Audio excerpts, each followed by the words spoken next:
Good evening, everyone. Today is April 9th, 1917, and we are currently just behind the British front line at Vimy Ridge.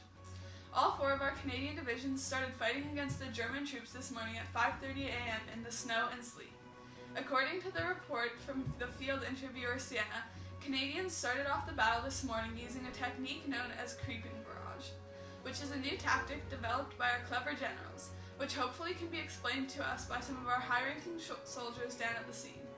We are going live now to Sienna, who has just arrived at Vimy and is in the British We trench. can clearly see that the Germans are positioned on top of the ridge, giving them the advantage of having a large range of fire visibility and the advantage of not needing to send their men up a very steep hill. However, we seem to be wearing them down and gaining ground. Now let's hear from some of the men that are doing the real work here at Vimy. I'm here with John Blackmore from the 2nd Division of Canadian Fighting. He was injured earlier today, but is feeling better now and is able to talk to the folks back home on what really happened here and the terms of tactics. Hi John, how are you feeling? Hello, Sienna. Much better than earlier today. Thanks for asking. Now, what would you like to know? Well, we really just want to know what went down today and the tactics that you used. Oh, you are talking to the right guy. Today, there were estimated 15,000 Canadian soldiers that rose from the trenches and advanced towards the ridge in the first wave this morning, with thousands more behind them backing them up. This technique, the creeping barrage, is new to our men, and I'm very surprised that it worked as well as it did. Despite hard fighting all across the front, the Canadians captured most of the ridge today. I'm really proud of our men. They have so much grit and are so brave and heroic.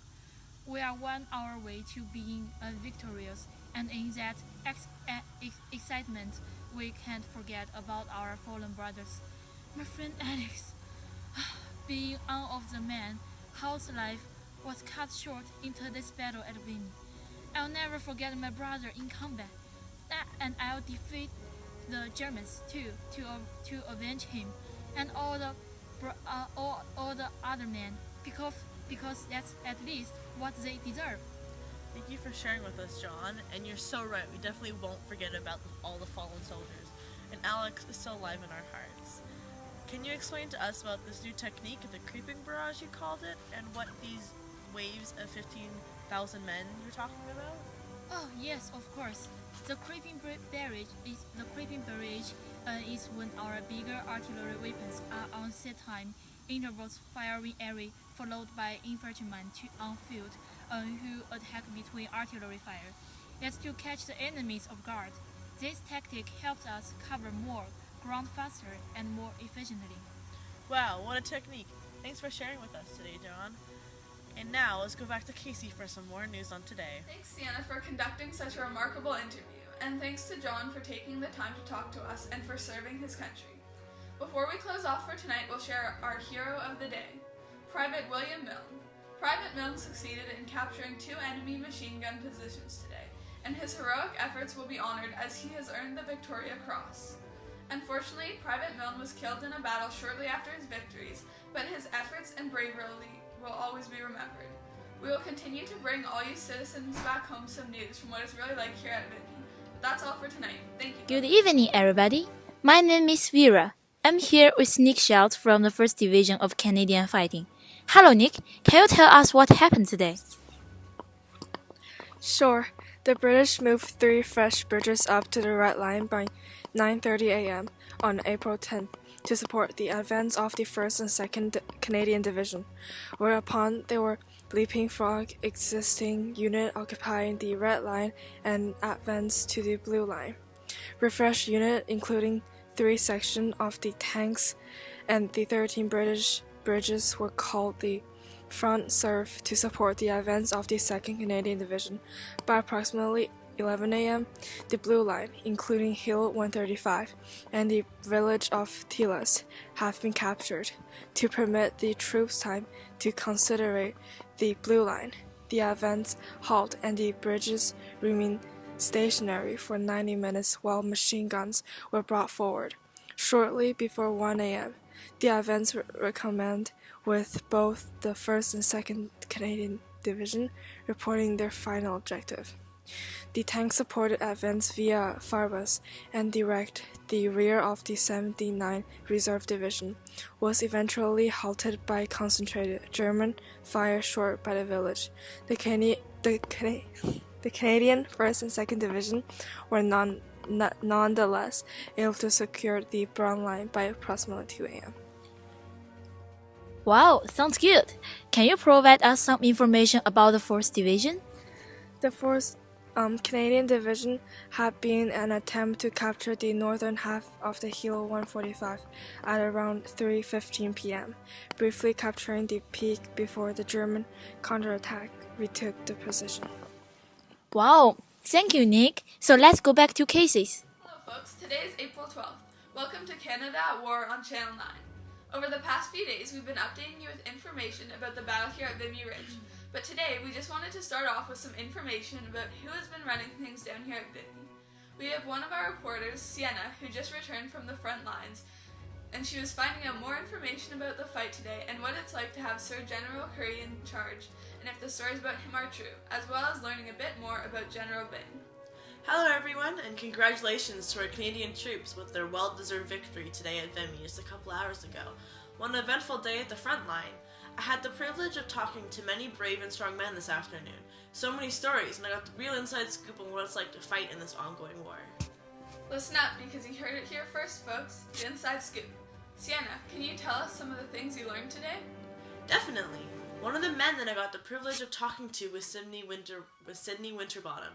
Sydney was fighting on the front line today, and he survived the rapid artillery fire shot by the Germans. He told me that it was because of Sir General Currie that they were victorious today. He raves about how Currie's strategy and Currie's strong compassion toward his men is why we're all still alive. He said, "I am very blessed to have served under General Currie this past week here in France. He worked us hard, but he just wanted us to do our best. We would have been annihilated by the Germans if it wasn't for his grasp on battlefield tactics and his openness to ideas, his willingness to use firepower of the artillery to save his soldiers," which I think sums it all up for us. Some other soldiers told me similar things about their shared commander. Isn't that interesting? It's good to know that our men are in good hands. This news should help put some of the folks at home at ease. I've also heard that General Byng has played a big role in the victory today. What were some of the opinions you heard about him while you were down by the front lines? Although Byng was a big part of the war and the victory today, his name didn't get mentioned as much as Currie's did. I started to get the feeling that the soldiers didn't like Byng that much. Interesting. And why did you think that? From what I discovered, Currie was an outstanding man and he was very hard to beat. Currie was dedicated to his men and apparently Byng was not. So interesting. And now, if you don't mind, Sienna, seeing as you saw all this firsthand on your trip up to the front lines, what was it like in the trenches? What was life like for these soldiers?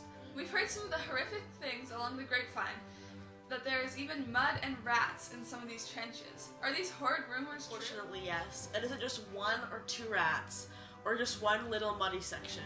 The trenches are filled with mud that reach up to the men's waists, and the rats come by the thousands, flooding the trenches, eating any food or scraps you can get a hold of. The men are trying to kill them, but there's no use. That sounds absolutely unbearable. And have you any idea why these trenches were built so poorly? The trenches down at Vimy were built by the French, and the men in charge at the time came to the decision that if they built the trenches that were all cozy and nice, like the German trenches are, then the soldiers wouldn't be motivated to work quite as hard and get out of the trenches as much. I'm not sure this tactic actually works, seeing that it has led to many men having excruciatingly pain trench foot, which takes large numbers of our men out of commission for a large period of time, as well as having their food stolen by all the rats. But we've been successful so far, so I don't want to jinx it. Wow, that sounds intense. I won't pester you with any more questions. Thanks for coming in today, Sienna. That's all for today, folks. Now for our hero of the day. Thane McDowell received the Victoria Cross for his actions at Vimy Ridge, as he helped to take Hill 145, as well as disarm 2 German machine guns and take 75 enemy prisoners, including 2 generals. That's all for today. Thanks for tuning in. Good night. Okay, so let's recap. On April 9th, 1917, the first day at Vimy Ridge, most of the ridge, which was heavily defended, had been captured by noon by the Canadians. On April 10th, the second day, the main height of the ridge, Hill 145, had been captured by Canadian soldiers. On the third day, the battling continued, but by the fourth day, the Canadians had also taken the other section of the ridge, known as the Pimple. By this time, Germany was forced to retreat 3 kilometers east, meaning the Canadians had successfully captured Vimy Ridge. Over the course of the 4 days, the battle caused 3,958 Canadian lives to be lost, and another 7,000 Canadians were wounded. Vimy Ridge was the first battle to use both math and science, using tools like the skillograph. The Canadians used unique tactics and a combination of plans by Byng and Currie, such as Currie's plan to give each individual soldier a map, which was a new concept that helped win the battle. And using the creeping barrage technique was a new battle tactic that also helped bring Canadians to victory. The battle's success at Vimy Ridge was a great honor for Canada, and the battle is the first time that all 4 Canadian divisions have fought together on the same front.